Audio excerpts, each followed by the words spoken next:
much as they possibly could, but knowing we have to govern, yes. And in negotiating the bill, the direction that most of us wanted, we began to lose votes on our Tuesday group. The guys who unfortunately have to live in districts where Hillary Clinton won.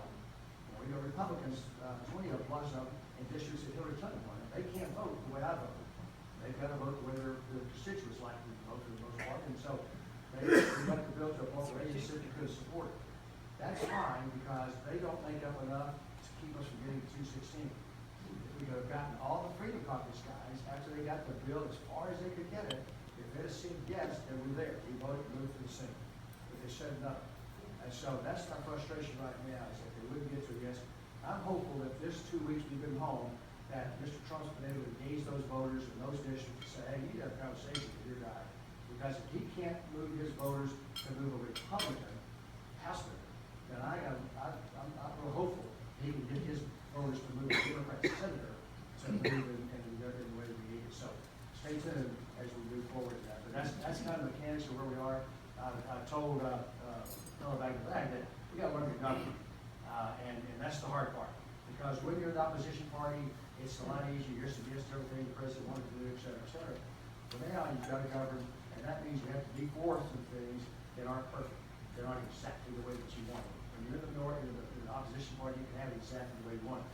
But when you're governing, you've got to understand that we get to 218, but we got some open seats. When we get to 218, you may very well have to do things that just aren't perfect in the rest of the yes, sir. Is there anything in the works right now to help the small American farmer keep his farm, make him competitive? Thank you. That's yes. I'm chairman of the Ag Committee. My responsibility is to get the farm bill rewritten in 2018. We've been going around the country finding out what's working and not working on the 2014 version of it, and I'm committed to getting that done. What we know so far is that the new cotton program didn't work, so I've got to find a way to fix cotton. The milk program for our dairymen, the margin insurance program didn't work as well as it needs to. We've got to fine tune that. I've got to get there's a program called the Agricultural Revenue Coverage. It's not working as well as we need it to, so we have to fix that. We also know that we need a vaccine bank for foot and mouth disease and a vaccine bank for high pathogen avian influenza or for poultry, and that's all new money. This is things we already know we have to do. Mechanically, the 14 bill, as it was scored in January, will spend $104 billion less than the 14 bill was supposed to spend. That's the mark I'm going to have to write to, or I hope to get to. I'm asking the Budget Committee not to cut the funding for those programs any more than that $104 billion. Let me have that number, because that's going to be really difficult to do it for even a whole lot less than we had in 2014 to make that happen. So stay tuned as the budget moves forward in that regard. But yeah, we want to get the farm bill done to make that the American producer as competitive as we can in the country. Yes, sir. It makes my blood boil to watch the news, and I see an entire state tell all the other states, go screw yourselves. We're going to do what we want to do, and we don't care what the rest of the states think. I'm speaking of California. What are you guys going to do? For example, we didn't think you were bragging on Texas.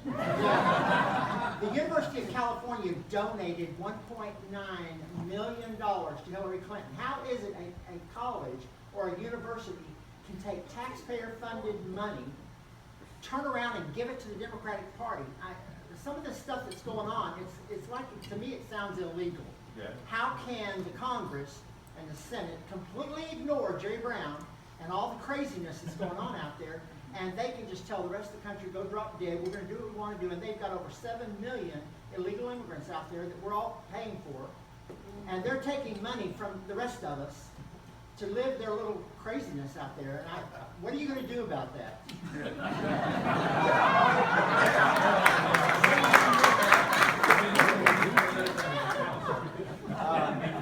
going to have to elect the president first. President Trump's going to be taking care of a lot of that. I hope The so. other thing is, there are 53 House members from California. Over 10% of the House representatives are from California. All right? So we've got 36 in Texas. Yeah, So Daryl ICE is in trouble. They're bringing in busloads of people to his much of town halls. that enforcement thing that we'd all like to see done, You're seeing Donald Trump move in that direction, and begun to take those kind of actions and hold people accountable for taking taxpayer dollars and then doing it inappropriately. So, but I should have mentioned on the Russia investigation, I cannot investigate a criminal. I don't have, it's not a criminal investigation on my part. The House, the legislative branch does not have criminal investigation authorities. I don't have those tools. I don't have the things that a prosecutor can use to get witnesses to do things he might not always want to do. If we find something that looks like it may have broken the law, we refer that to justice, and then they take the criminal aspects of it. So I don't have those kind of tools, and I won't have I'm not going to be able to have an indictment. All we'll do is going to report, shine the bright light of day on this is what we believe happened. Here are the facts that underscore what we believe happened, and then you get to take it. But the president's responsible for enforcement of our laws and making, addressing many issues that should not. First thing I'd like to say is I think we've got too many rules and regulations in Congress. I'm a long-time West Texas farmer, and CRP has become a big program that we depend on out there. The last rules and regulations in the last farm bill changed some of those rules, and we're losing CRP acres, and it's fixing to be plowed up and planted in cotton, and we're going to be back in the Dust Bowl area if we're not careful. Would you address that, please? Well, we had to reduce the number of acres eligible for CRP. Right. And Colin Peterson, my ranking member on the committee, wants to increase the acres. But like I said, I've got 104 billion less to deal with. 92 of that food stamps, 12 billion of it is the programs that you and I are most concerned about. And so finding additional resources to increase that particular program is going to be really difficult to make it happen. We need to separate food stamps from the farm program, and Well, that doesn't address the issue of how much money I'm going to have, though. I understand you've got budget constraints. I have a letter here that I wrote to you, if I could give it to you. Sure, people, sure. I appreciate it. It's more in that. Absolutely. No, appreciate it, Don. Thank you very much. Ray. Mr. Chairman, I appreciate all you're doing. Really, really do. I've got a two-part question. Is agriculture, do you see a movement afoot to level the competitive playing field with ethanol versus methanol in the U.S.? The rest of the world is coming to recognize the growth of methanol worldwide as a tremendous alternative. I ran the Methanol Institute formed it and ran it for a number of years and fought with ethanol.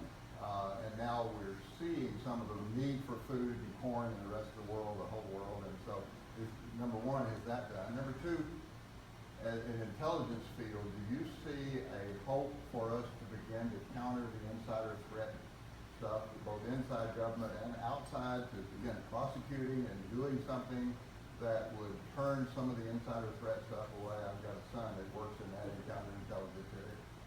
Well, thanks, Ray. First off, on the ethanol program, 2018 comes around. Excuse me. What's that? Yeah, good.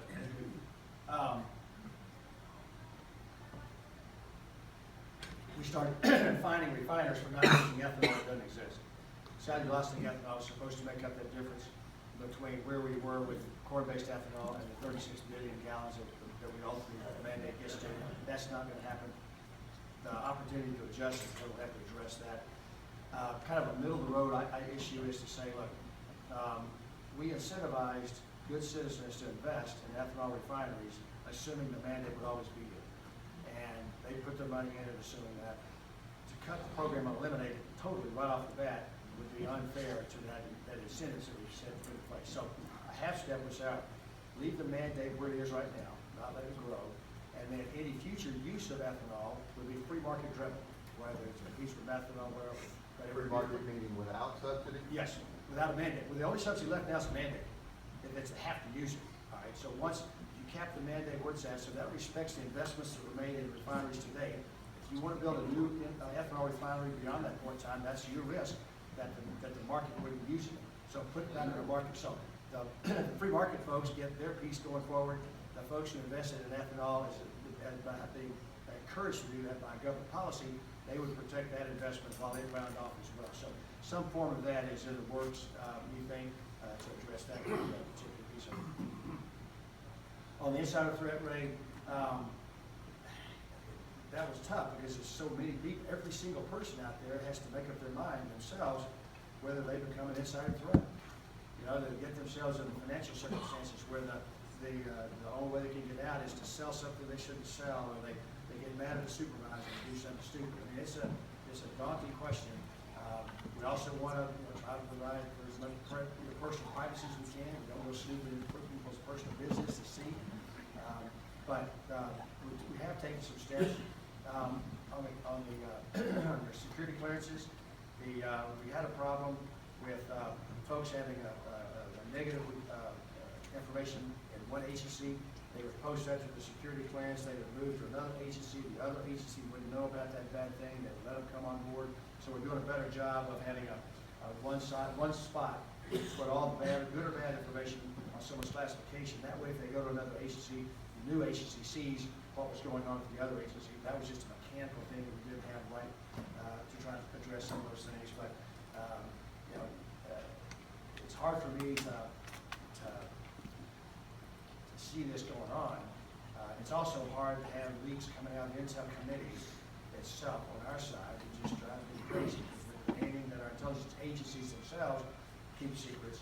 And you saw through much of what was going on the last several months, things coming out of our team, and that I'm going to work really hard to stop that. It undermines everything we're doing, and we just can't have it. And it also, when it's a Snowden or Julian Assange, those guys. Snowden, by the way, is a traitor to our country. He's committed treason, and he's by no means a hero on any level, based on what he's done on the stuff that's not been disclosed that he did. That we believe whoever he cozied up to, Chinese, Russians, Germans, that they have that information. That's our hard military stuff that haven't really been talked about in the media. They brag about how one of the guys Snowden was. He's a traitor on our country. Yes, sir. No, first of all, I've always questioned the thought of putting a food substance in the gas tank. But anyway, that's not my question. Well, I think we're moving we should move in a better direction. My question is, we're continually hearing how the Medicare, Social Security entitlements are going bankrupt. We never hear about a lack of funding for welfare and the latest program. How much are we spending every year on food stamps and welfare and Section 8 help? How much are we spending on that those programs? Yeah, Jerry, thanks. I put about 80 billion on food stamps. I don't know the numbers on the others. We can get those for you. If you'll get Diane to get a phone number for you, we'll get you the number on that. I don't know the others, but food stamps specifically, the one I'm responsible for, is 80. I took over the committee in 2015. We hadn't done any oversight on food stamps in 20 years. And so we've done a 2-year soup to nuts look. I have a committee, subcommittee that's just on nutrition. They did 16 hearings. We've done 2 more hearings. We will make some meaningful reforms to food stamp, a part of the new farm bill that we're going forward. You mentioned splitting those apart. I'm agnostic as to whether that works or not. If keeping them together gets them both renewed, if splitting them gets them both renewed, whatever's the easiest.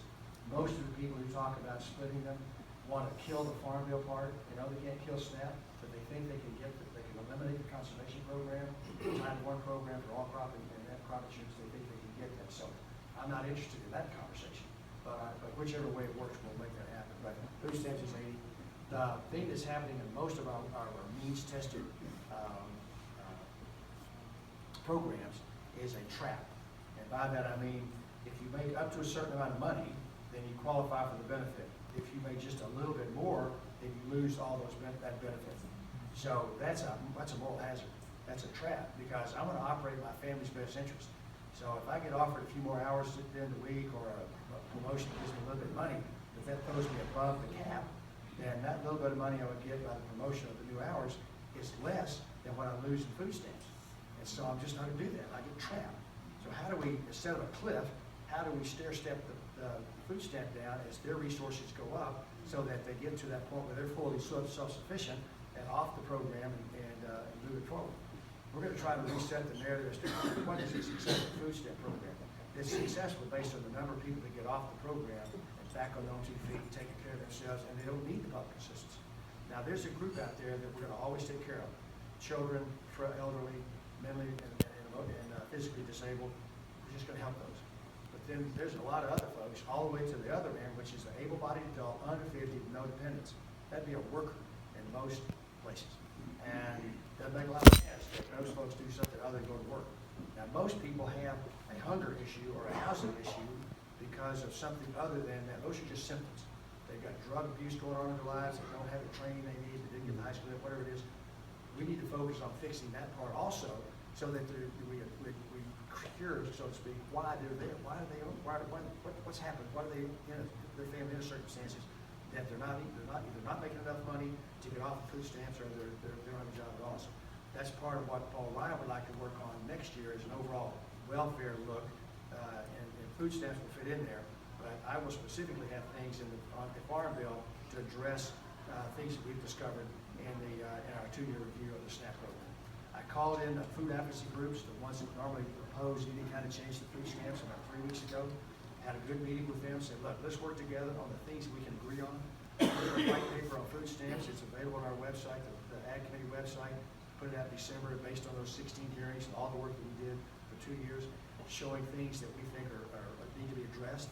I said, take that white paper, find things in there that you can provide, can propose a fix for. That would be something we could both agree on and try to get as much agreement as we can. There'll be things we just disagree with them on, but let's try to narrow that to the things that there ought to be some things that we can agree with, so we can get this program better, because it ought to work for the beneficiaries, it has to work for the taxpayers, and the success should be how quickly do they get off and back on their own 2 feet, as opposed to how much money we spend or how many people are on the program, which are metrics that we track. But those aren't measures of success. That's not successful just because we spend a lot of money on food stamps. I agree with you that people And the work's got to be a big piece of it. I run a WPA program for the able bodied. Yeah. Well, however we can put it back to work, I prefer the question was, what about a WPA program for them? I prefer the private sector to grow and provide those jobs, because those are better long-term jobs than the WPA program. But putting them to We're work. paying these people anyway. Yeah. Paying them to work. I got you. Yes, sir. Bruce. As Republicans, don't we make things awfully complicated? Democrats just put up a bill and they all vote for it, they don't argue amongst each other, all that sort of thing. I guess my question is, aren't you and your colleagues aware that if you don't vote in Trump's agenda or major portions of it, a lot of you are going to be toast come 2020? No, that's right. The specter of the 18 elections is never far from anybody's mind. A couple of things. One, we're all independent contractors, at least on the Republican side. I work for you. I don't work for Trump. I don't work for Paul Ryan. I work for you. And so I owe you my best judgment, and I'm hopeful that what my colleagues and the other 236 of us have that same program. As to Nancy Pelosi getting what she wanted done. In 2009, Harry Reid had 60 senators that were Democrats. Nancy Pelosi had 254 House members. Should have run the table, and President Obama was in the White House. They should have run the table on us. We couldn't have stopped anything.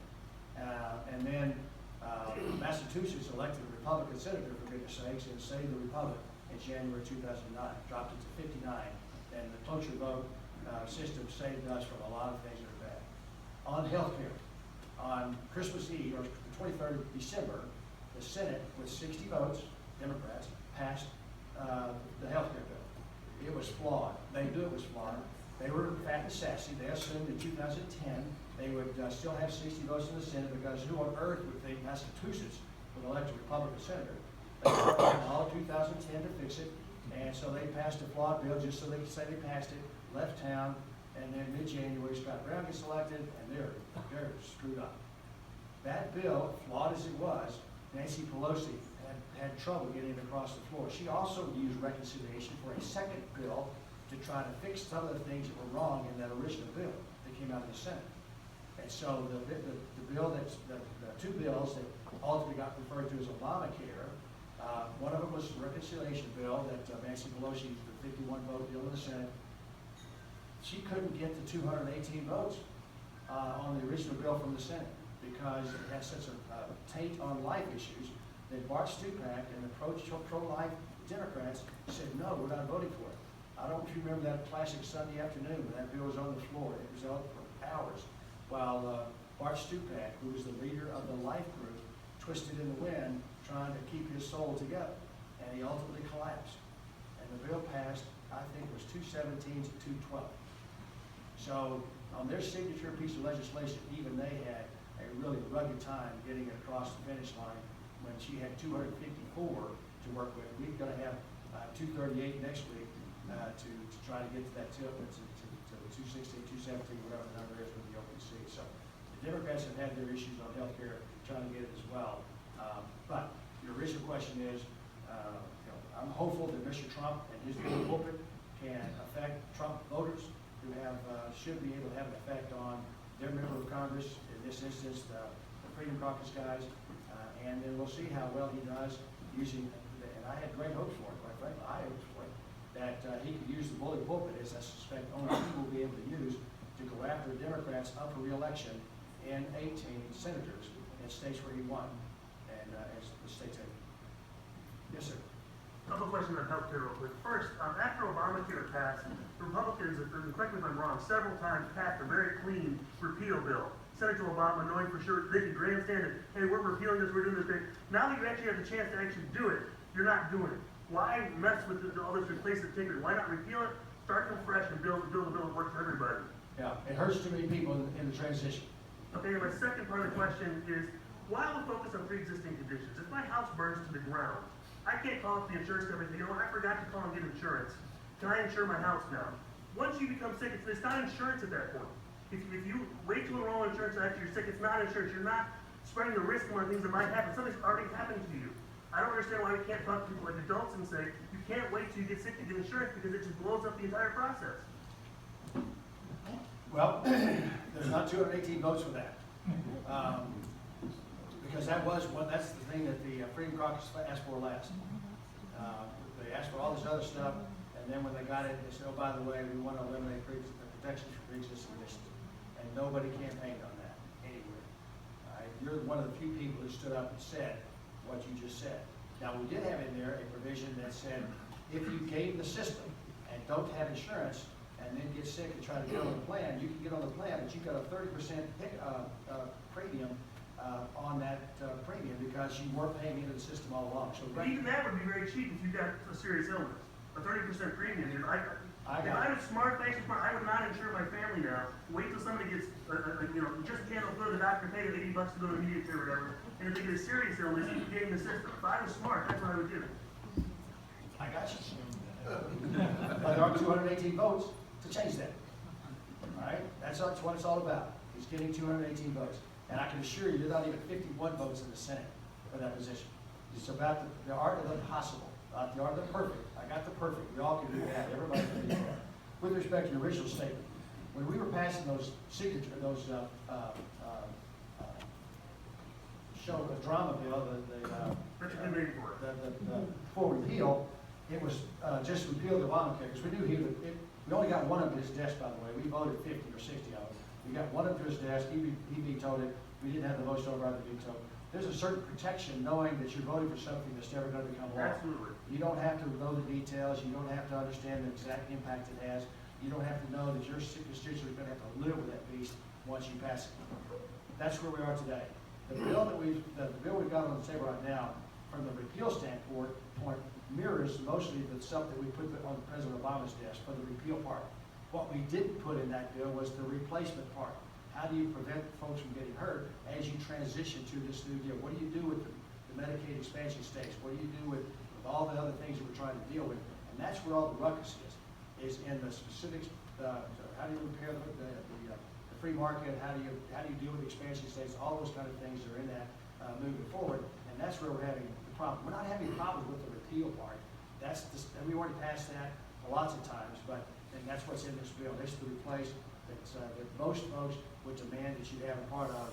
Most folks don't want just a blanket, gut it out and start over with no protections for that interim transition between where we are today, which is failing. Insurance companies are getting out of the market, premiums are skyrocketing, deductibles are way out of whack, where people can't even use their insurance, That's not a plan that works. And we've also got a lot of states that took the Medicaid expansion, and the members that vote there will vote for a transition away from that. They're not going to vote for immediate cessation of that particular program. So it's the political realities we work in. I got the pie in the sky perfect, but that's not, you got to get votes. And I can't find votes for what particular position is going to work. We all want to get to where you want to get to. It's all about the transition. Yes, sir. Mike, has Congress studied this coalition called Medicare? With the Christian coalition, it's called Medicare. Well, they had an exemption under Obamacare that allowed that to qualify for not being penalized for not having Well, insurance. that seems to be working. I've talked to many people that are on it. It does, but it's a classic insurance model as well. People put money, a specific amount of money. Health insurance is not a panacea. It's a risk management tool. There is infinite demand for healthcare and finite resources. And so how do you reconcile that? Well, insurance is one of the ways that you get at that reconciliation. There's co-op that you talked about is another where people just put money in the bucket, hope to cover certain risks, and they hope if they don't, if everybody in the group doesn't have that risk, that you have a little bit of money left over. If everybody does have that risk, you got to put more money in the bucket. And it's a classic insurance model that's just under co-op. It's better controlled and handled better. That would still survive whatever we do. We're going to eliminate the mandate, so people can be able to do whatever they want to. So those co-ops will continue to move forward if they're viable. Health savings accounts, catastrophic plans that actually would work. Those are the kinds of things we're going to try to promote to get folks to where they need to be. But that would work, but it's not a panacea to everybody out there. All we as the public know is that way back when Obamacare was first introduced, we were told that we could give every person in the United States a check for $15,000 to put in a health savings account and let them take care of their own health insurance. But nothing like that seems to be moving forward now. Yeah. Well, I think what I heard President Obama say was that family force premiums would go down about $2,500. If you like your doctor, you can keep it. If you like your insurance, you can keep it. Those are the things I remember him promising. The ultimate promise. These were Republican points of interest. The ultimate promise, though, was that, just as you said, moving forward, all of the health care every person in America needs and wants that would be affordable to the rest of us. And that promise does not exist. Republicans don't have a fix for that promise either, because that's impossible. That just is impossible. And your question is, who makes the ultimate reconciliation? Do you want patients and caregivers and families doing that reconciliation, or do you want the government doing it on your behalf, like they do in England or Canada or France? The beauty of Obamacare all along was that it would be so bad that the majority of Americans would say, all right, we give up. Let's just go to a single-payer model like we do in other countries. And I'm not ready to do that yet, but you see the polling is showing that it's a growing support for a single-payer model in our country. And Would that be so bad? Sir? Would that be so bad? Medicare for everyone. Yeah, it would. I have a different view. Every time I get in my car, I feel like I'm on a suicide mission. I get on the interstates and the trucks are running 75 miles an hour, and I'm supposed to be in a 60-mile-an-hour zone. The tires on that front on the truck is rated at 70 miles an hour. They're running beyond what they're rated for. They've got 100,000 pounds, and I'm driving a car that only weighs 4,000 pounds. I think that we need to look at how many people are getting killed on a daily basis and all the problems the big trucking industry is causing on the interstates. The interstates today, this morning, are all shut down on Interstate 20. I mean, every day we're getting hundreds of thousands of people just hurt and killed. Well, not every day. We need to bring the speed limit back down on the trucking industry, back to a you can't stop a 100,000-pound truck. You just can't stop it. And when they're 5 miles, when they're 50 feet off your rear bumper, it's impossible for them to stop. They're going to hit you. They're going to kill you. So something needs. The transportation department is not really looking after the people, as far as I'm concerned. Well, I think first off, at its core, that's a text dot issue Well, on speed it's, limits. it's federal funding. Well, we did that, Interstates are. we tried that one time, remember, the feds forced you to reduce the speed limit to 55 at the risk of losing federal funding. I trust the states, I'm a 10th Amendment guy in the main, and so I prefer Texas and Austin deciding what the speed limit should be without the heavy hand of government telling them, without the heavy hand of the federal government telling them. So I don't disagree with the folks that involved, if that's happening. I don't think there are 100,000 people get killed or hurt in a truck accident. Yeah. But there are, but that safety issue is really better left for Texas, and Texas. Question? Yes, sir. Question? Oh, yes. From your vantage point in Congress, with the things that have been going on with the FBI, how long do you suppose it might be before the gentleman from South Carolina becomes a director of the FBI? I don't have any indication that Cohen's going anywhere. Is that right? So, and I don't, if he's gonna trade out, I don't know if he wants that job or not. He's gonna be, he and Tom Rudy will be the prosecutors. That's a poor phrase because I don't have those kind of tools, but they will do the investigators, conducting the interviews and the depositions, and helping on this thing. So he's with you on that committee? Yes. Okay. All right, guys, I have one more question. Yes, sir. In a lighter note, is there anyone in Congress that has enough clout to get our president off of Twitter?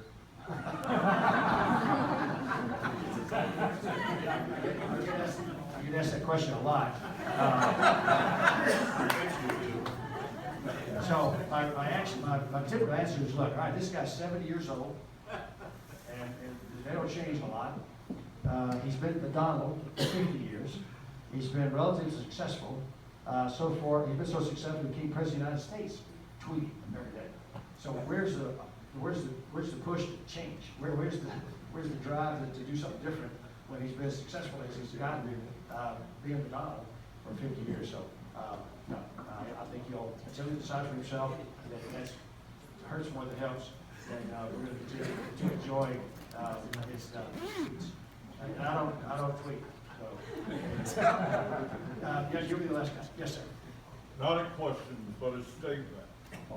Last November, the American people spoke. My problem as a citizen and a voter is I don't believe that Congress nor the Senate heard the people and what they were saying. Well, we'll see. If we don't get some of these secretive things done, if we don't figure out a way to govern, to find the 216 or 18 vote, we are fully confident. If we don't find that sweet spot and show how to govern, then you're exactly right. There'll be a bunch of different folks up there trying to do it. And I don't, the Senate would be the main risk of flipping to Democrat control.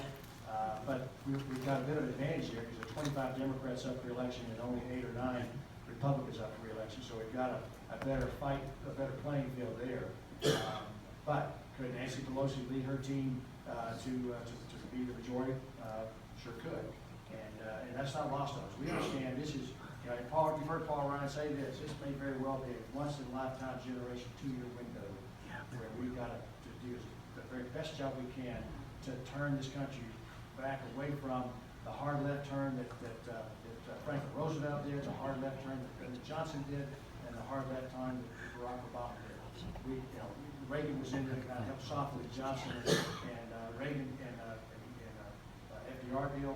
We've got to take this opportunity to try to push back on the Obama agenda in the direction that they wanted to take this country because it's just not right for our country, nor is it right for our children and grandchildren.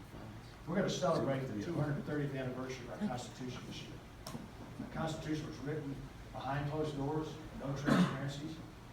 Founding fathers went into those hot rooms in Philadelphia, and they were there to fine-tune the Articles of Confederation, which weren't working. They came out with the Constitution. Benjamin Franklin, who was the oldest of the group, was confronted by a woman who said, "Good doctor, what do you give us, a monarchy or a republic?" And he said, "A republic, madam, if you can keep it." Well, somebody's been keeping the republic on our behalf for 230 years. It is now our turn to to be the keepers of the republic. John Adams wrote that only a moral and religious people can self-govern, that our form of governance is unsuitable for anybody else, unsuitable for amoral and immoral folks. As I look at our country, I'm deeply concerned about the moral authority that we continue to try to maintain that will allow us to self-govern and to protect and defend the republic going forward. We all ask God to bless this country. When you ask God to bless, or when you sing that song, God Bless America, what is it you're asking God to bless? What's the inventory of blessful things that are going on in our country that God can in fact bless? Can He bless the killing of 57 million babies in the last 43 years? Can He bless the coursing of our society, the language we use, the way we interact with each other, the stuff that comes out of Hollywood that we think is entertainment, the way we deify the people who put that on? And can we ask God to bless the breakup of the nuclear family and the impact that has on the moral compasses of children? These and other things God cannot and will not bless, period. I mean, it's unequivocal. He won't bless a nation that's on that path. So how do you turn the tide? What do we do? What do I do? What's my personal responsibility? A question you have to ask yourself to reclaim the moral high ground, to sew back together that tattered moral fabric that allows us to self-govern. You do it by living a code. I live the Judeo-Christian model. Jesus Christ is my personal Savior. I try to live His tenets every day. Some days I've better at than others. But you've got to live it as well. You've got to live a code. You and your family, your neighborhood, community, city, state, all of us have the concentric rings of influence where every day we have to be about the hard, arduous task of reclaiming the moral high ground. And it starts today. And it's going to come at a cost. You know, for a long, long time, District 11 was referred to as a buckle in the Bible Belt. And it was safe to be a Christian. It was safe to stand up for your values. Those days are behind us. And period. And it will come at a cost. But what are you going to buy with that cost? You're going to buy an extension of this republic moving forward. It's going to be hard. You're going to have to stand against the evil in this nation. You're going to have to stand against the things that are going wrong that God can't bless. You're going to have to look good people in the eye and say, I love you as a human being, but I can't abide what you're doing, what you support. It's just wrong for a nation to go down that path. And it's got to be all of us doing it. I can't legislate it. It'll be that way. It's got to be us who claim that moral high ground. So what am I asking God to bless? And what's my personal role in reclaiming that moral high ground? God bless each one of you.